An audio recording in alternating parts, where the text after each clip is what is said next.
إنا أنشأناهن إنشاء فجعلناهن أبكارا عربا أترابا لأصحاب اليمين ثلة من الأولين وثلة من الآخرين وأصحاب الشمال ما أصحاب الشمال في سموم وحميم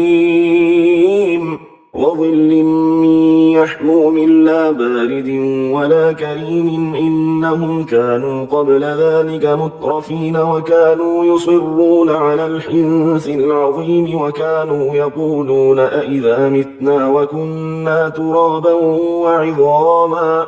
وعظاما أئنا لمبعوثون أو آباؤنا الأولون قل إن الأولين والآخرين لمجموعون إلى ميقات يوم معلوم ثم إنكم أيها الضالون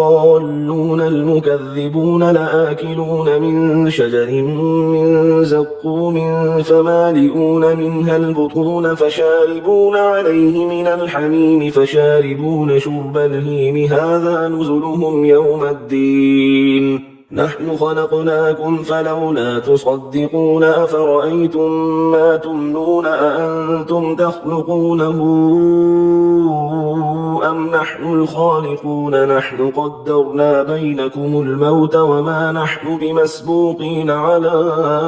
أن نبدل أمثالكم وننشئكم فيما لا تعلمون ولقد علمتم النشأة الأولى فلولا تذكرون أفرأيتم ما تحرثون أأنتم تزرعونه أم نحن الزارعون لو نشاء لجعلناه حطاما فظلتم تفكهون إنا لمغرمون بل نحن محرومون أفرأيتم الماء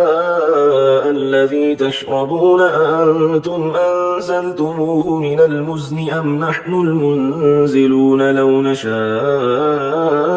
جعلناه أجاجا فلولا تشكرون أفرأيتم النار التي تورون أأنتم أنشأتم شجرتها أم نحن المنشئون نحن جعلناها تذكرة ومتاعا للمقوين فسبح باسم ربك العظيم فلا أقسم بمواقع النجوم وإنه لقسم لو تعلمون عظيم إنه لقرآن كريم في كتاب مكنون لا يمسه إلا المطهرون تنزيل من رب العالمين أفبهذا الحديث أنتم مدهنون وتجعلون رزقكم أنكم تكذبون فلولا إذا بلغت الحلقوم وأنتم حينئذ تنظرون ونحن أقرب إليه منكم ولكن لا تبصرون فلولا إن كنتم غير مدينين ترجعونها إن كنتم صادقين فأما إن كان من المقربين فروح وريحان وجنة نعيم وأما